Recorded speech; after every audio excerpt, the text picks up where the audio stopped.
जनवरी 2004 Dubai के सूखे रेगिस्तान में खुदाई होती है दुनिया की सबसे ऊंची स्ट्रक्चर बनाने के लिए। इससे पहले दुनिया की सबसे ऊंची स्ट्रक्चर थी ताइफाई 101 जिसकी हाइट 510 मीटर थी, लेकिन दुबई जो अचीव करना चाहता था वह रिकॉर्ड ब्रेकिंग था। When the Burj Dubai is complete, it will be the tallest structure that mankind has ever built on the face of the planet. Until someone builds an even bigger one. This is the story of the tallest tower mankind has ever built. Half a mile high.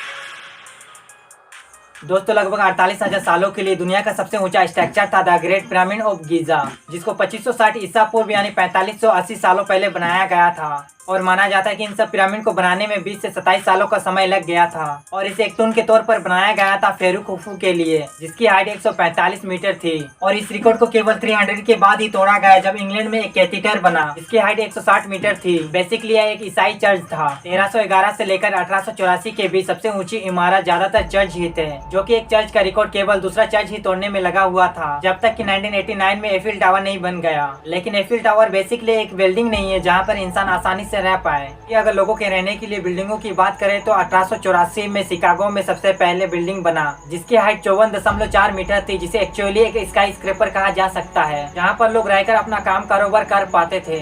लेकिन इससे पहले जो भी structure बनाया गया था या तो राजा महाराजाओं के लिए था या फिर अपने भगवानों के लिए था। और यहीं से ही इंसानों का टर्निंग पॉइंट आया और इंसानों ने कुछ ऐसे टेक्नोलॉजी का आविष्कार कर लिया जिससे एक बिल्डिंग को बनाना बहुत ही ज्यादा सरल हो गया। अगली शताब्दी तक दुनिया की सबसे ऊंची इमारत संयुक्त राज्य अमेरिका के पास न्यूयॉर्क शहर में 86 वर्षों तक दुनिया की सबसे ऊंची इमारत बनी रही। और ये दो शहर सेंट्रल शहर बने जहाँ पर इकोनॉमिक बूम देखने को मिल रही थी। इन शहरों में बहुत से लोग आकर रहने लगे थे, जिसकी वजह से ऑफिस और घरों की डिमांड काफी ज्यादा बढ़ गई थी। इसी को देखते हुए लोगों के लिए स्काई स्क्रैपर बनाने की जरूरत पड़ी। यहाँ पर कुछ ऑनरेबल मेंशन है, जैसे कि न्यूयॉर्क का एम्पायर स्टेट बिल्डिंग, जो कि 1931 से लेकर 1971 तक दुनिया की सबसे ऊंची बिल्डिंग बने रहने का रिकॉर्ड हासिल किया था और 40 सालों तक यह रिकॉर्ड होल्ड करके रखा हुआ था। 1971 में इसको पीछे किया न्यूयॉर्क की और एक बिल्डिंग ने, जो कि था World Trade Center. Empire State Building से 90% तक ज्यादा। साल 1998 में यह रिकॉर्ड पेट्रोनस टावर को मिला, जिसकी हाइट 452 मीटर थी। इसने साल 2004 तक दुनिया की सबसे ऊंची बिल्डिंग बने रहने का रिकॉर्ड हासिल किया था। इसके बाद यह रिकॉर्ड ताइफाई 101 के पास आ गया और फाइनली 2009 में बुर्ज खलीफा ने इन सब को पीछे कर दिया। इनफैक्ट जब बुर्ज खलीफा की प्लानिंग चल रही थी तो इसकी हाइट 550 मीटर रखी गई थी, लेकिन इस प्लान को बदलकर इसकी हाइट 828 मीटर कर दी गई। इससे पहले दुनिया की सबसे ऊंची बिल्डिंग थी, उससे 62% तक ज्यादा बुर्ज खलीफा बना था। बुर्ज खलीफा से पहले जितनी भी बिल्डिंगें बनाई गई थी वह 10 से 90% तक ज्यादा थी। और इस बिल्डिंग को बनाने का मेन रीजन था टूरिज्म को अपनी ओर आकर्षित करना, जिसके लिए बुर्ज खलीफा को डाउनटाउन के सेंट्रल में बनाया गया। दरअसल 1990 से पहले दुबई बेसिकली फिशिंग और पूल डाइविंग का एक गाँव हुआ करता था। इसी बीच दुबई में तेल मिला। इनफैक्ट लेट 1990 से लेकर अर्ली 2000 तक आते आते दुबई के लीडर्स चाहते थे कि वह कुछ ऐसा करे जिसे आज तक किसी ने नहीं किया, यानी वह तेल के डिपेंडेंस से आगे बढ़ना चाहते थे और दुबई को एक इंटरनेशनल टूरिज्म हब बनाना चाहते थे, जिससे वे दुबई में कुछ ऐसा अलग करना चाहते थे जिससे पूरी दुनिया की नजर उनकी ओर आ जाए। बुर्ज खलीफा को पहले बुर्ज दुबई के नाम से जाना जाता था, जो कि आधिकारिक तौर पर पड़ोसी अमीरात अबू धाबी के नेता शेख खलीफा इब्न जायद अल नाहयान के सम्मान में नामांकित किया गया था। हालांकि इस टावर को पब्लिकली 4 जनवरी 2010 को खोल दिया गया था, लेकिन तब भी इस पर काम पूरी तरह से कंप्लीट नहीं हुआ था। और जब यह बिल्डिंग पूरी तरह से कंप्लीट हो गया तो इसकी कॉस्ट $1.5 बिलियन आ गई थी और इस बिल्डिंग को बनाने में 12,000 से ज्यादा मजदूरों की जरूरत पड़ी थी। जिस पर्पज के लिए इस बिल्डिंग को बनाया गया था वह काफी ज्यादा सक्सेस हुआ। आज के दिन दुबई न सिर्फ टूरिज्म का बेस्ट डेस्टिनेशन है बल्कि यह एक इकोनॉमिक हब भी बन चुका है। लोग दुबई में आकर रहना चाहते हैं, इनफैक्ट ऑफिस भी बनाना चाहते हैं, जिसकी वजह से बुर्ज खलीफा के पास प्रॉपर्टी का प्राइस इतना ज्यादा बढ़ गया है कि $1.5 बिलियन आसानी से रिकवर हो गए। मगर सवाल यह है कि बुर्ज खलीफा को बीट करना इतना मुश्किल क्यों हो रहा है? अगर बुर्ज खलीफा से ज्यादा ऊंची बिल्डिंग बनाया जाए तो क्या प्रॉब्लम सामने आएगी? तो देखो, बुर्ज खलीफा से ज्यादा ऊंची बिल्डिंग बन तो जाएगी, लेकिन तो इस बिल्डिंग का वजन खुद बिल्डिंग को सपोर्ट करना पड़ेगा। बल्कि इतनी ऊंचाई पर तेज हवाएं चलती है, या देखना होगा कि इतनी ऊंचाई पर हवा को झेल पाता है कि नहीं। और बुर्ज खलीफा इन सब प्रॉब्लमों को ओवरकम किया अपने यूनिक डिजाइन के चलते। और बुर्ज खलीफा को ऊपर से देखने से उसका डिजाइन वाई शेप में दिखाई देता है, जिसको सपोर्ट किया है बीच में मौजूद एक हेक्सागोनल कोर ने। और यह कोई नया टेक्नोलॉजी नहीं है, बल्कि इसको यूज किया गया था पहली बार साउथ कोरिया के एक टावर प्लेस 3 को बनाते समय। इसके सक्सेस को देखकर यह अंदाजा लगाया गया है कि इससे काफी ऊंचा बिल्डिंग भी बनाया जा सकता है और इसी की मदद से ही बुर्ज खलीफा इतनी ऊंचाई बन पाई, इतनी ऊंचाई की दुनिया की सबसे ऊंची बिल्डिंग बन गई। आई होप गाइस यह वीडियो आपको अच्छा लगा हो तो चैनल को सब्सक्राइब कर